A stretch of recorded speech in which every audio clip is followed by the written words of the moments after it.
1981년 흑인 가운데 최장수자인 찰리 스미스가 130세로 플로리다주 바토우에서 세상을 떠났습니다. 그가 보낸 130년의 세월은 고통의 전시장과 같았습니다. 그는 노예로 태어나 갓난 아이 때부터 고통과 학대를 받으며 살았습니다. 그리고 미국의 남부와 서부를 헤매며 매를 맞고 모욕을 당하며 굶주리기도 했습니다. 죽을 고비도 무려 20번 이상 넘겼습니다. 그런데 그렇게 130년간 모진 고생을 해온 스미스 씨는 임종하기 며칠 전 자신을 방문한 스티븐스 목사님에게 이러한 기도를 했습니다. 하나님 아버지, 저를 흑인으로 태어나게 하셨음에 감사드립니다. 고통스러운 노동도 감사합니다. 하나님, 당신이 130년간 언제나 제 곁에 계셔 주셨음에 감사를 드립니다. 라고 기도했다는 것이죠. 서양 속담에 제일 가르치기 어려운 수학 문제는 우리가 받은 복을 세어보는 것이다 라는 말이 있습니다. 그만큼 우리들은 헤아릴 수 없는 많은 은혜를 받으며 살았지만 감사하지 못하는 삶을 살 때가 너무나도 많다는 것입니다. 여러분, 감사라고 하는 단어는 가장 고급스러운 감정일 뿐만 아니라 선택적 감정이라고 하는 것이죠. 우리가 감사할 수도 있고 감사하지 않을 수 있는 그런 선택적인 그 감정이 감사라고 하는 단어라고 하는 것이죠. 어느 날 한 소년이 엄청나게 큰 돌을 옮기려고 애를 써보았지만 그 돌은 꿈쩍도 하지 않았습니다. 마침 그 장면을 지켜보고 있던 아버지가 말했습니다. 얘야, 너는 모든 힘을 다 동원해 보려무나. 소년 다시 힘을 다해서 돌을 옮겨오려고 했지만 요지부동 움직이지가 않았습니다. 아버지가 다시 물어봤습니다. 너의 모든 힘을 다 사용해 본 거니? 소년이 네, 아버지라고 말했습니다. 아니야, 너는 내가 쓸 수 있는 모든 힘을 다 사용하지 않았잖아. 넌 아직까지 이 아빠의 도움을 구하지 않았잖아 라고 말했습니다. 우리가 일상생활에서 어려움을 만나거나 답답할 때 하나님의 도움을 구해 보신 적이 있으십니까? 하나님께 간절히 아뢰어 보신 적이 있으십니까? 어려움을 만날 때 하나님 아버지의 도움을 구하는 방법은 단 한 가지입니다. 바로 하나님께 감사함으로 기도하는 것이라는 것입니다. 빌립보서 4장 6절의 말씀이죠. 아무것도 염려하지 말고 다만 모든 일에 기도와 간구로 너희 구할 것을 감사함으로 하나님께 아뢰라 말씀합니다. 하나님께 기도해야 하는데 어떻게 기도하라고 성경은 말씀하고 있습니까? 하나님께 바로 감사함으로 기도하라고 말씀하고 있는 것이죠. 모든 일에 염려로 가득 찬 부인이 있었습니다. 남편과 함께 약속이 있어 차를 타고 하는데 갑자기 부인이 이렇게 말, 여보, 아무래도 나오면서 집문을 잠그은 것 같지 않아요?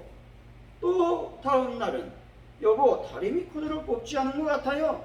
또 어떤 날은 여보, 가스레인지를 불을 끄고 오지 않은 것 같아요. 이렇게 말하는 겁니다. 그러면 다시 핸들을 돌려서 돌아가야만 하는 것입니다. 부인은 자신의 눈으로 확인하지 않으면 늘 염려가 떠나지 않았습니다. 너무 급해서 돌아가지 않고 모임에 갔다면 그 부인은 모임 내내 불평하는 거예요. 바가지를 긁는 거죠. 어느 날도 체크하고 가고 있는데 또 아내가 말을 하더랍니다. 여보, 아무래도 다리미 코드를 뽑지 않은 것 같아요. 다시 돌아가야 돼요. 이 말을 들은 남편이 고속도로 옆에 차를 세우고 트렁크를 열고 다리미를 가지고 나왔다는 겁니다.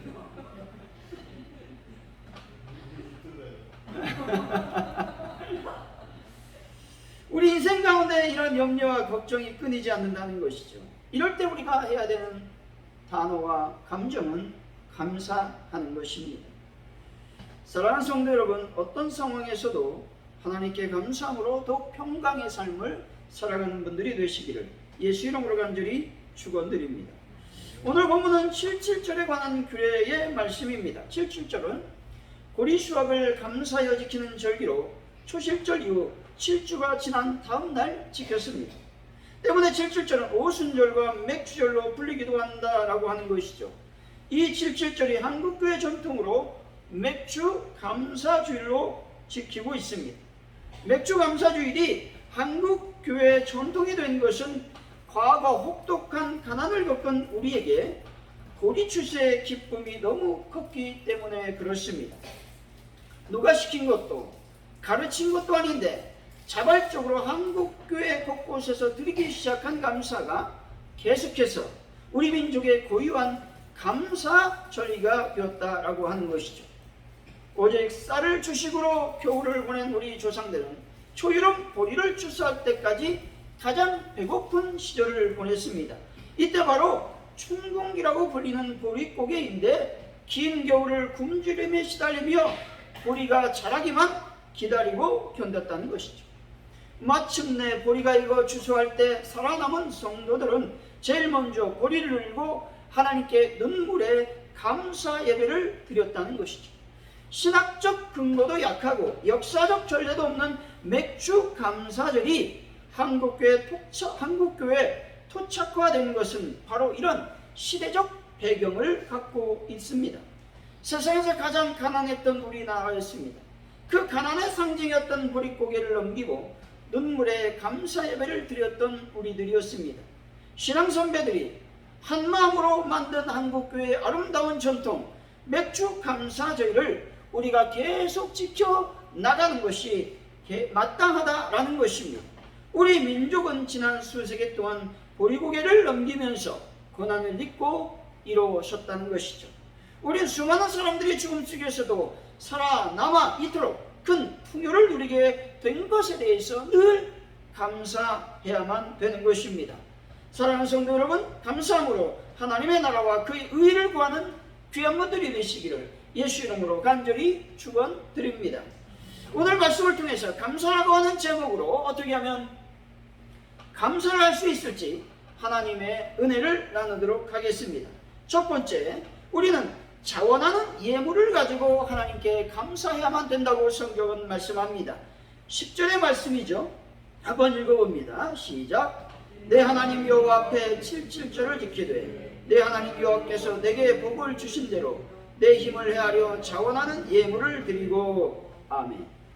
하나님께 예물로 감사하라고 말씀합니다. 여기서도 중요한 것은 어떤 마음가짐으로 예물을 드려야 하는지에 대해서 말씀하고 있습니다. 그것은 자원하는 마음으로 드려야 된다고 말씀합니다. 프랑스 파리 어느 교회에서 선교사를 보내기 위한 헌금을 하는 중이었습니다. 서양에서는 헌금 접시를 돌릴 때에 만약 큰 돈을 가졌는데 적게 내고 싶으면 헌금 접시에 큰 돈을 넣고 잔돈을 거슬러 갈 수 있도록 되어 있습니다. 자기 형편대로 또 하고 싶은 만큼 하는 것이 흉이 아니기 때문에 그렇습니다. 아무튼 그 헌금 접시가 어느 눈먼 사람 앞에 멈추었습니다. 그 사람은 1프랑도 헌금할 수 없는 형편의 사람이었습니다. 그런데 27프랑을 접시에 세워서 넣는 것이었습니다. 깜짝 놀란 옆 사람이 당신이 어떻게 그 많은 돈을 냅니까? 라고 묻자 눈먼 사람은 웃으면서 이렇게 말합니다. 저는 눈이 보이지 않습니다. 그런데 제 친구에게 물어보니 저녁 때 불을 켜는 비용이 1년에 약 27프랑 된다고 하더군요. 나는 불을 켤 필요가 없으니 1년이면 이만큼의 돈을 저축할 수 있겠구나 생각하고 모은 겁니다. 그래서 예수님을 몰라 어두운 곳에 있는 사람들에게 참빛이 비치도록 하고 싶었습니다. 하나님 앞에 감사드립니다 라고 말했다는 것이죠. 눈이 보이지 않는데 감사할 수 있겠습니까? 여러분, 장애가 생기면 얼마나 불편한지 모릅니다. 손가락 하나만 다쳐도 아파서 어쩔 줄 모른다라고 하는 것이죠. 하지만 이분은 하나님께 헌금하기 위해서 가진 것도 없는데 눈이 보이지 않아 불을 켤 필요가 없으니 그 돈을 모아서 하나님 앞에 선교 감사 헌금을 드렸다라고 하는 것이죠. 이 예물은 어찌 보면 두 랩돈을 드린 과거의 이야기가 아닌가 싶습니다. 마가복음 12장 42절의 말씀입니다. 한 가난한 과부는 와서 두 렙돈 곧 한 고두란트를 넣은지라 말씀합니다. 한 고두란트는 오늘날로 말하면 한 500원 정도 되는 돈입니다. 하나님은 헌금의 액수에 관심하지 않으십니다. 하나님은 얼마를 드렸느냐가 중요한 것이 아니라 어떤 마음을 가지고 드렸느냐 하는 것을 중요하게 생각하고 있습니다. 모든 사람이 다 많은 헌금을 드릴 수가 없습니다. 하나님께로부터 받은 분량이 각각 다르기 때문에 그렇습니다. 하나님께 물질을 많이 받은 사람이 많이 드리고 적게 받은 사람이 적게 드릴 수밖에 없지만 또 다르게 생각하면 많이 받은 자가 적게 드리고 또 적게 받은 자가 생활비 전부를 드릴 수 있는 것이 신앙의 상태라고 하는 것입니다.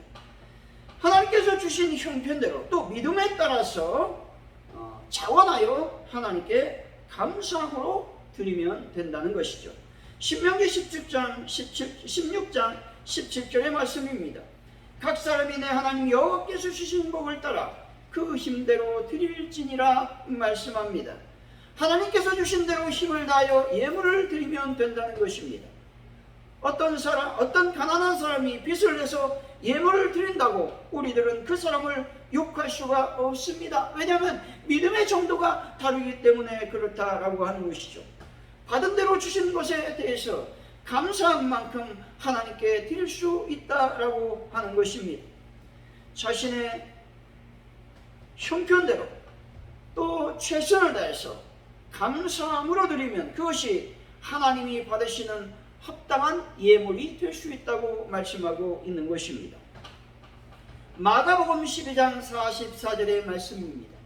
그들은 다 풍족한 중에 넣었거니와 이 과부는 그 가난한 중에서 자기의 모든 소유 곧 생활비 전부를 넣었느니라 하시니라 말씀합니다. 예수님은 과부가 드린 헌금에 대해서 칭찬하셨습니다. 왜냐하면 과부는 그날 자기가 먹고 살 생활비 전부를 드렸기 때문에 그렇습니다. 부자는 자기 소유 일부만을 드렸지만 이 가난한 과부는 모두 자신의 것들을 드렸다라고 하는 것입니다. 이 사실이 주님을 감동시켰다라고 하는 것입니다. 과부는 자기의 그날 생활비 전부를 바침으로 자기의 모든 것을 바쳤다고 하는 것입니다. 달리 말하면 과부는 바로 자기 자신을 바친 것이라고 말할 수가 있습니다. 하나님께서 우리들에게 원하시는 것은 우리 자신임을 알아야 된다는 것이죠. 헌금의 의미는 궁극적으로 우리 자신을 드린다라는 신앙 고백이라고 하는 것입니다. 하나님께서 우리가 가진 모든 것들을 원하는 것이 아니라 우리의 마음과 우리의 몸 또 우리 자신을 원하신다라고 하는 것이죠.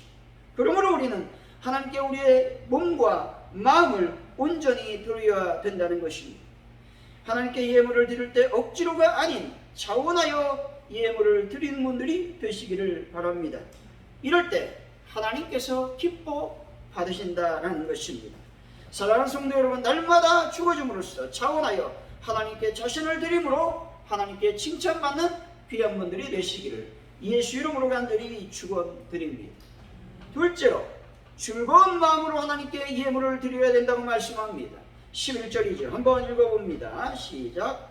너와 내 자녀와 조비와 내 성중에 있는 레위인과 및 너희 중에 있는 객과 고아와 과부가 함께 내 하나님 여호와께서 내 하나님 여호와 앞에서 즐거워할지니라.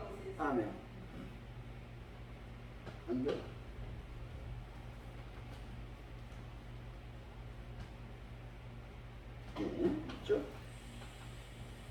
온 이스라엘 공동체가 77절과 초막절을 함께 지키며 즐거워하라고 말씀하고 있는 것이죠. 여기서 특별히 노비와 레위인과 객과 고아 과부 등은 이스라엘 사회에서 힘없는 연약한 자들을 가리킵니다. 그런데 하나님께서 이들과 함께 즐거워하라는 것은 하나님의 백성은 그 신분과 형편이 어떠하든지 다 하나님 앞에서 평등하다고 말씀하고 있는 겁니다. 하나님의 일에 참여할 권리를 동등하게 갖는다라는 것들을 말씀하고 있습니다. 교회는 무슨 일에서든지 약한 자를 소외시켜서는 안 된다는 것이죠. 교회는 언제나 온 성도들이 함께 협력하여 이 일을 추진하고 진행해야 된다라고 말씀하고 있는 것입니다. 다시 말해서 한 성도가 영광을 얻으면 함께 즐거워해야 하는 것이고, 지체 중에 한 사람이 괴로우면 다 같이 눈물을 흘리며 괴로워해야 된다는 것입니다. 어떤 교회 집사님이 신분증과 신용카드, 현금과 열쇠 등이 들어있는 손가방을 잃어버렸습니다. 강원도 삼척의 장애인시설 위로 연주를 위해서 고속도로를 운행하던 중 횡성 휴게소 화장실에 손가방을 놓고 나온 것입니다. 휴게소를 떠나 동성한 사람들과 얘기하며 1시간 이상 달리고 있는데 어떤 분에게 전화가 왔습니다. 횡성 휴게소 화장실에서 가방을 주었는데 가방 임자가 맞느냐라는 것이었습니다. 그 집사는 그제서야 가방을 화장실에 두고 온 것을 알아차렸습니다. 두 사람은 전화로 약속한 장소를 잡고 만나게 됩니다. 가방을 주운 사람은 불신자였는데 가방 속에 들어있는 감사헌금 봉투를 보고 이 사람이 믿음이 있구나, 아마 이분도 아마 교회를 다니지 않았을까 생각을 해봅니다. 그래서 좋은 사람일 것 같아서 연락을 했다는 것입니다. 이 집사님에게, 이 집사님은 이분에게 살해하고 결국 이분을 전도했다는 것이죠. 평소 더 많은 사람을 전도해서 구원코자 애쓰던 이분이 이런 가방을 통해서 또 한 명의 영혼을 이제 구원하고 있다라고 하는 것입니다. 하나님을 사랑하는 자, 그 뜻대로 부르심을 입은 자들은 모든 일이 합력하여 선을 이룬다라는 것입니다. 이 집사님이 감사 헌금을 할 때 어떤 마음으로 할 수 있었겠습니까? 바로 즐거운 마음으로 감사하지 않았겠습니까? 여러분, 현금 잃어버린 것은 큰 돈이 아니면 그래도 괜찮습니다. 그런데 여러분, 신용카드 또 신분증, 이 열쇠를 잃어버리면 얼마나 불편한지 모릅니다. 분실 신고해야 되죠.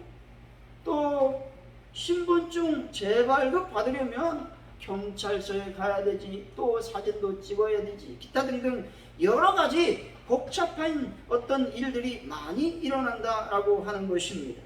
그런데 하나님께서 감사 헌금 봉투를 보고 여러분, 이 손가방을 찾을 수 있도록 인도해 주셨다라고 하는 것입니다. 하나님께서 즐거운 마음으로 드리는 사람은 결코 손해보지 않도록 하나님께서 인도해 주신다라는 것입니다. 즐거운 마음으로 하나님을 섬기는 자들에게 주시는 복은 우리가 상상할 수 없을 정도로 대단한 것임을 여러분이 믿으시기를 바랍니다.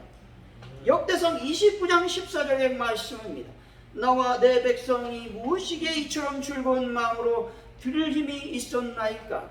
모든 것이 주께로 말미암았사오니 우리가 주의 손으로 받은 것으로 주께 드렸을 뿐이니이다 말씀합니다. 다윗은 하나님의 성전을 짓고 싶었습니다.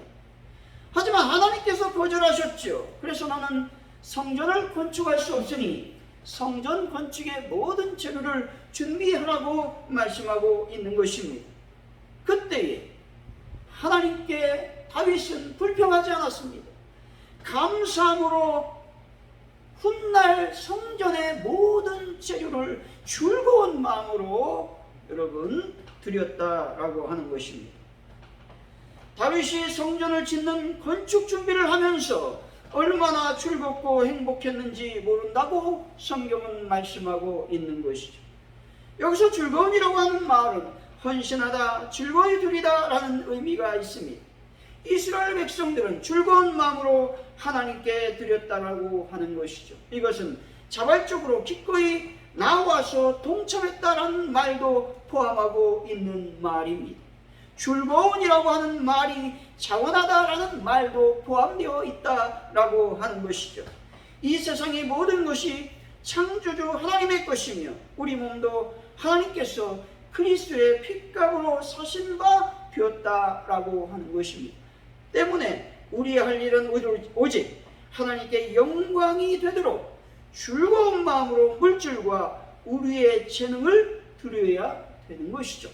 이것이 성도가 인정해야 될 근본이요 신앙 성장의 핵심이 된다라고 하는 것입니다. 사랑하는 성도 여러분, 하나님께 즐거운 마음으로 헌신하고 봉사하며 예물을 감사로 드림으로 더 감사가 넘치는 분들이 되시기를 예수 이름으로 간절히 축원드립니다. 셋째로 우리가 어떻게 감사할 수 있겠습니까? 하나님의 은혜를 기억하며 감사해야 된다는 것이죠.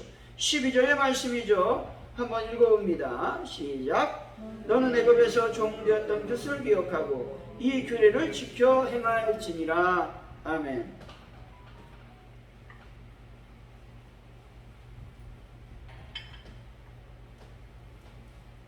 애굽에서 종되었던 것은 하나님께서 애굽 종살이에서 구원하여 주심을 기억하라고 하는 말씀입니다. 뿐만 아니라 애굽에서는 결코 누릴 수 없는 풍성함을 누리게 해주신 하나님의 은혜를 기억하라고 하는 말씀이죠. 하나님의 은혜를 기억하면 하나님께 봉사하든 감사하든 상관없이 원망과 불평을 하지 않을 수 있다라고 말씀하고 있는 것입니다. 하나님의 말씀을 지키는 것 또한 하나님의 은혜를 기억하게 된다면 감사할 수밖에 없다라는 것입니다. 부모님의 권위를 무시하고 자식의 도리를 저버린 사람들은 부모님의 은혜를 모르는 것입니다. 다시 말해서 하나님의 은혜를 아는 성도들은 하나님의 말씀을 사랑하고 지키며 감사한다라는 것입니다.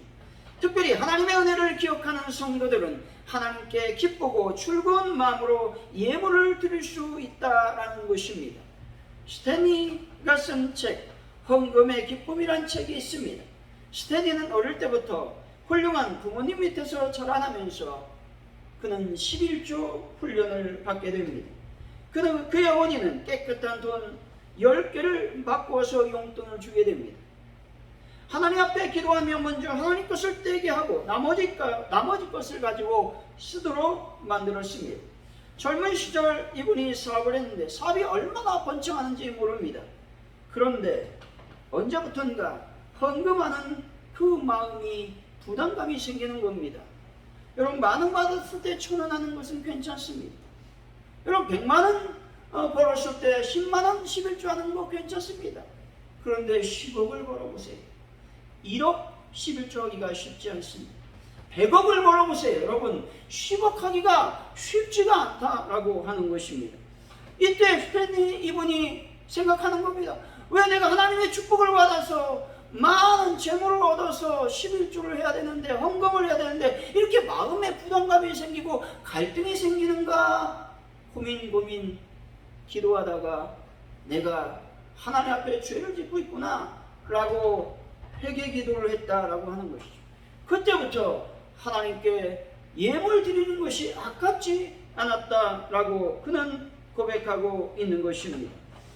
하나님께서 주신 축복의 액수가 늘어났는데 왜 갈등이 생길까요? 그것은 믿음이 약해지기 때문에 그렇다라고 하는 것입니다. 감사가 약해지기 때문에 그렇다라는 것입니다.